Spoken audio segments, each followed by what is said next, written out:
So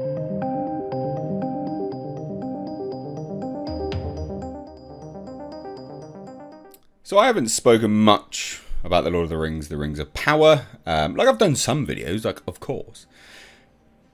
But a lot of it was just like, well, this trailer looks like garbage. We don't really know anything. These posters are garbage. They seem to be wrecking canon. Like there's loads of stuff, right? But it's getting worse. Like we now have revealed to us the story.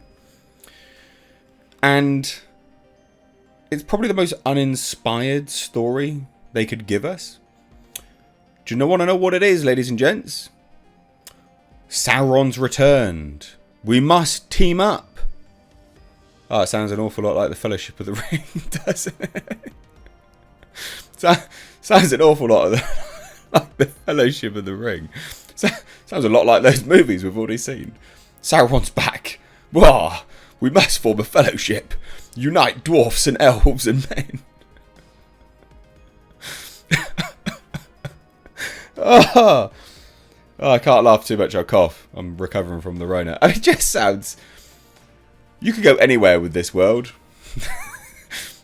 And in their efforts to make a new story between stories, because they don't really have the rights to anything, they're like, we'll just bring those characters that you know and make the same thing you've already seen. Oh dear. Anyway, so this is the thing which has spawned this video along, ladies and gents. Oh my god. Oh, this is the most expensive TV series ever produced. I'm just going to throw that out there.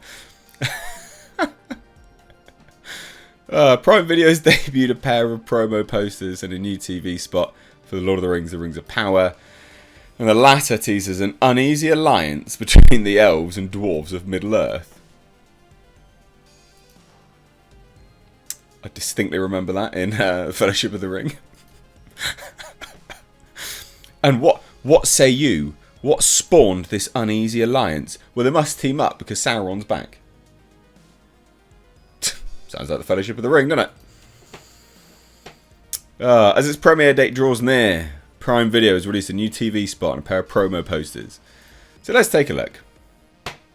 So the teaser mostly reuses footage from previous spots and trailers.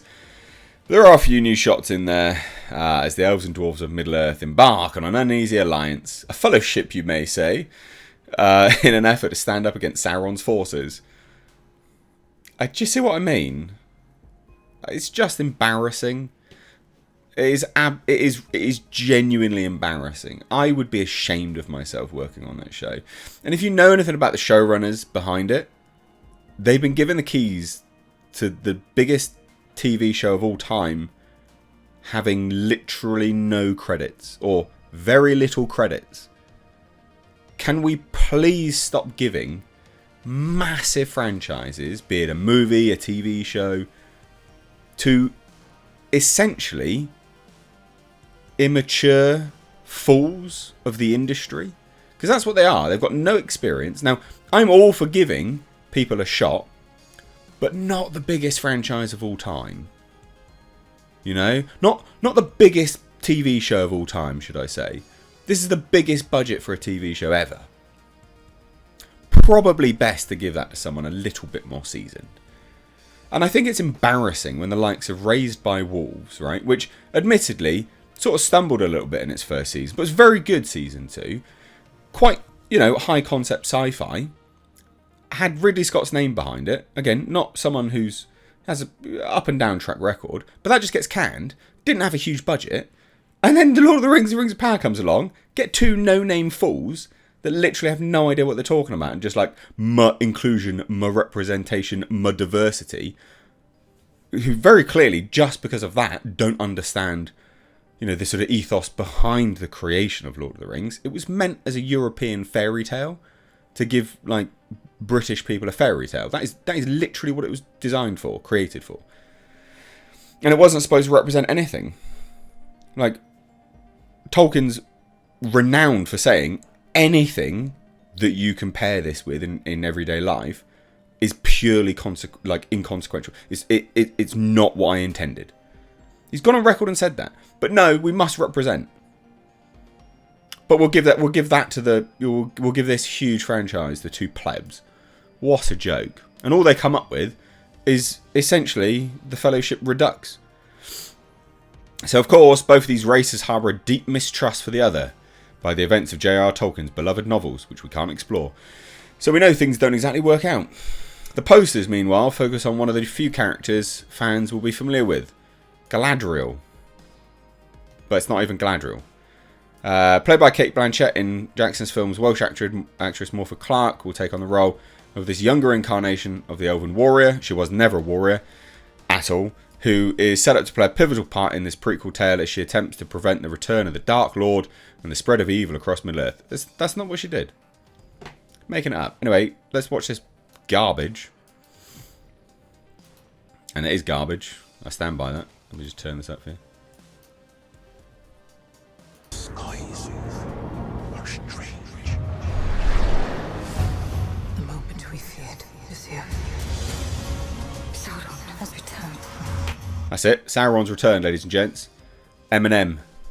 And it's funny as well because everyone's like, he's a non-binary icon. He's fucking evil. Why do these dipshits always claim literal evil people to represent them? And I'm going to go on a limb here, ladies and gents. I'm sorry if you don't like it, but you all, like most people did it with bloody George Floyd. That is not someone you want to represent your movement. Guy was a dipshit scumbag. I know, people are going to hate me for it, but sorry, you should probably do some research on the people you martyr. Stand with me and fight. That's it, stand with me and fight the return of Sauron, Fellowship of the Ring, Redux. Elves and dwarves working together. Fellowship of the Ring, Redux. The fate of this earth is in our hands. It's literally the Fellowship of the Ring, I'm sorry. Anyway, and then they release all these garbage posters. Like, she's all looking all wafty, walking through the air. But he's got a sword! Wah! A bitchin' woman, yeah! No, stop. Just stop. This sounds like absolute crap. This honestly sounds like absolute garbage. It's so uninspired. Anyway, love a video on this stuff. When does it release? It's quite soon. Premiere on Friday, September 2nd. Wow, expect a good review from me. Ha ha ha! Not. Also, ladies and gentlemen, consider checking out my Teespring store. Supporting the channel via this way does go a long way. But also, not only that, you do get to wear some awesome merch. These are one-of-a-kind designs designed for me by my graphic designer. We, of course, have our Clown World line, which is in mugs, hoodies, t-shirts. We've got Space Jeebus. And then for something a little bit different, we, of course, have right down at the bottom right here, we have our Pulsar GTIR. Also, ladies and gentlemen, consider checking out and supporting my second channel, which is Car Nonsense. This is a vlog and car channel. You can find links to this in the description box, along with my Teespring. Please do consider supporting.